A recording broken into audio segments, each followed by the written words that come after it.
All right, so this is going to be kind of like your explanation on how we end up doing the water potential problems. Now, in the video notes, did anybody hear what I end up calling it? I use another word instead of water concentration. Okay, cool. Here's the reason why, right? In the case of diffusion, things move from areas of what concentration typically in passive? High to low. Okay, so in the case here, normally what we end up doing is that we are looking at the uh, particles, like we're looking at the salt molecules, the sugar. We're looking at like the solutes moving from one side to the other, right? They move from areas of high to low. Now, what we're doing now instead is that we're watching how the water is going to be moving, and we're going to be able to make predictions on how it is the water will move when I put it in certain solutions or make change certain conditions. We call this water potential, like what is the potential of it moving? I hate that because it just throws you for a loop. So I say water concentration because concentration, we like to move from areas of high concentration to low. So the water is now moving from high to low. All right, so that's what we're going to go take a look at. This is the equation that we have right here. It's I'll call it the I crit for water potential.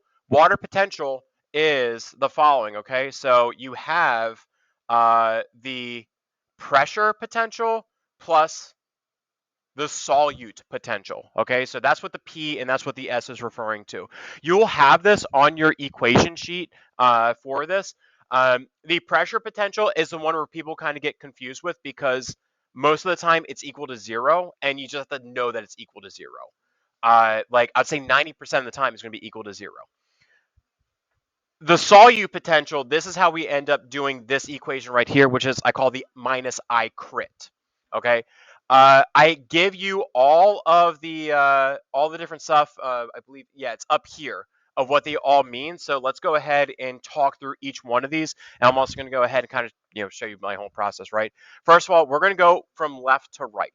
Okay. So we're going to start with I. All right. I is your ionization constant, and it's going to be one of two numbers. It's going to be equal to 1 if you have a non-polar molecule, or sorry, it's non-polar, covalent. It's a covalent molecule. Covalent molecule. Or it's going to be 2 if you have an ionic molecule. The reason being is that the ionization constant is basically saying how much stuff are we thinking about when we're doing this problem. When you put sugar in water, the sugar does dissolve, right? We do know that it dissolves. Am I right? Yes. Okay. Now, here's the thing, though. It doesn't disassociate. Does anybody not know what that term means? It doesn't disassociate. Does anybody not know what that means? Not too sure. Okay. Disassociation means that the atoms that make up the molecule kind of separate a little bit. Like it's still the molecule, but we're just adding some space. This is what happens to salt in water. Okay, and I'm going to go show you that in a second. Okay. So if I were to throw, here's like my beaker of water, and like here is my glucose molecule. The glucose doesn't separate. It still stays as just one glucose. Okay, so it's just one thing that I had to go and think about.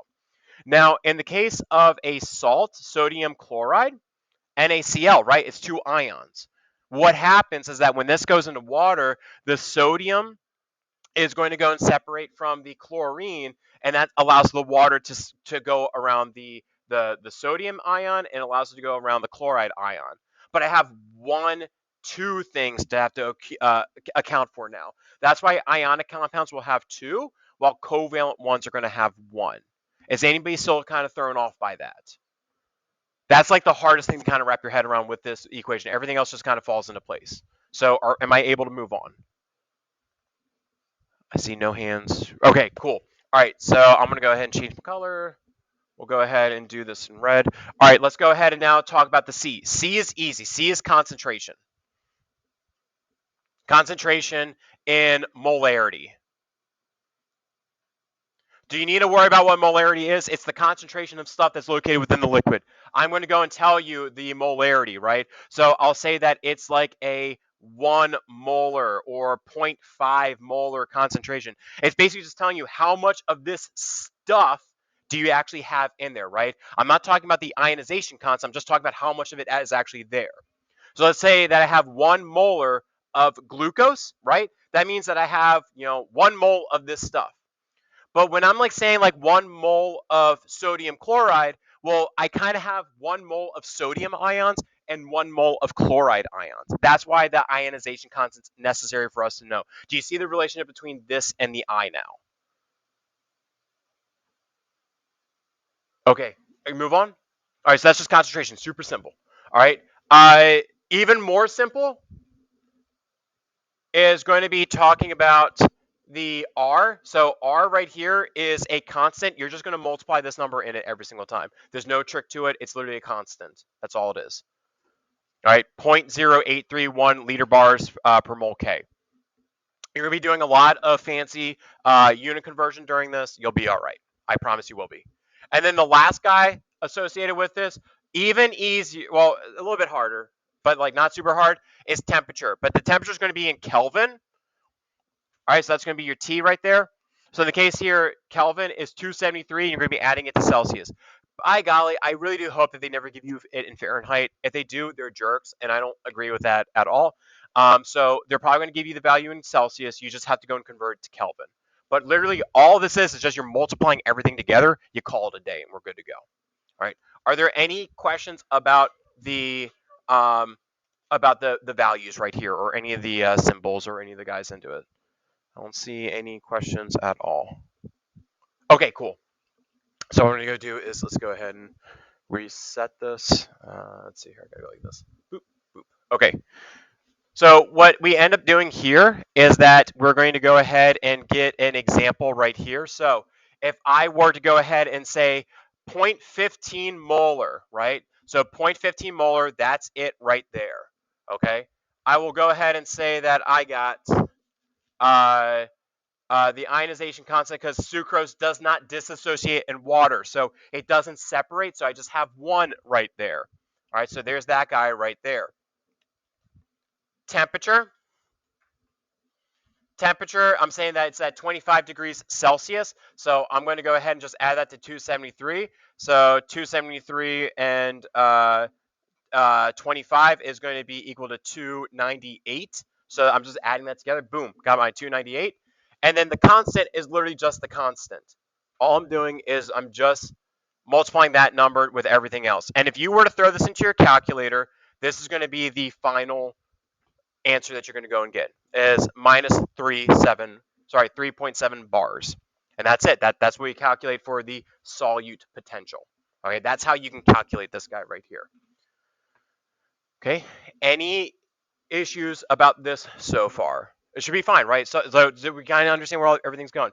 Okay, when I start to do the whole entire equation, this is where it kind of gets a little bit wacky, right? Water potential is equal to the solute plus the pressure. Well, guess what? I calculated the solute right there. So I already know that that's going to be there. And I'm saying that it is in an open container. If you're in an open container, that means that there's no pressure on the cell. The pressure potential basically means like this is the pressure being is a cell being squeezed at all. Imagine if you had a balloon, right? And I'm pressing on my balloon, I'm applying pressure to it, right? It's basically asking, is there any pressure being applied? Because that's going to force the water either out or in, depending if there is pressure being applied. Because there's no pressure being applied, I have that equal to 0, so there's my water potential. It's minus 3.7. Okay. Is anybody confused about where we are? That's just the first problem right there to go over. Okay, let's go ahead and have you now take a peek at this one. Okay, so it says 0.15 molar. NaCl. All right, so this is an ionic compound, right? NaCl. So that means the ionization constant is going to be equal to 2 in this scenario. Contains 2 ions, sodium and chlorine, therefore I is equal to 2. Room temperature at 275.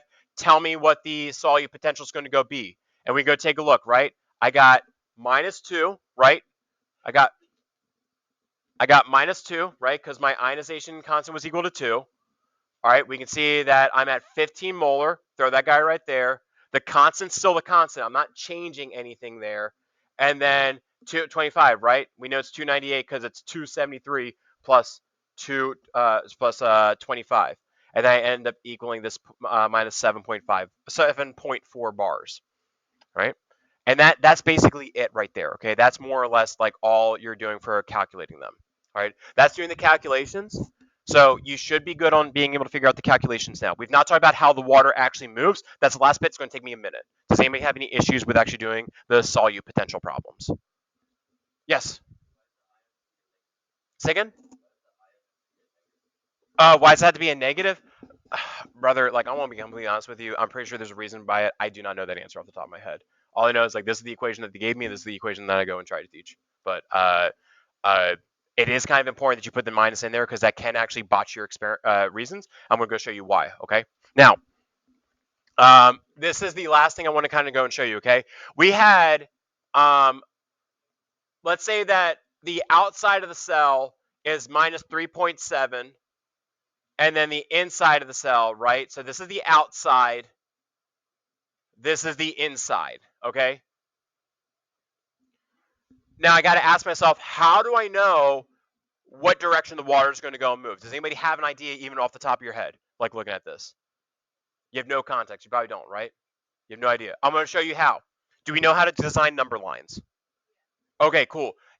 If you draw a number line and you put these numbers down there, I guarantee you'll get the right answer every single time. So let's go do that, okay? From your yield times of like second grade math, right? So we're going to go do a number line. I always start with 0 because by golly, like you're not going to mess it up if you start with 0. I'm going to throw 0 right here in the middle. This number is 0.37. Sorry, negative 3.7. That's going to be right here. And that's the outside, right? Yeah. And then what do we got for the inside?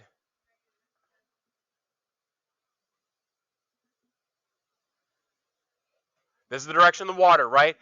And so the thing here is that it's higher over here, higher concentration over here, right? Because it's higher on the number line. Here's the lower concentration. Okay, diffusion moves from areas of high to low, right? We're talking about the water. So water's higher over here, water's lower over there. So is the water moving into the cell or is it moving out of it? Yes, perfect. Yes, it's moving into the cell. Okay, that's all it is. That's all it is. That's how you figure these out. Okay, do a number line, put down your numbers, and figure out what's actually happening. I guarantee you'll do it every single time. Right? We are moving from areas of high to low. Right? Negative 3.7 is higher than negative 7.4. So the water is moving into the cell. So the cell is actually swelling up. It's getting bigger. Yes. This, yes. If you do this and if you calculate these correctly and you draw your number line, you will get the right answer every single time on the direction of where the water's moving in or out of the cell.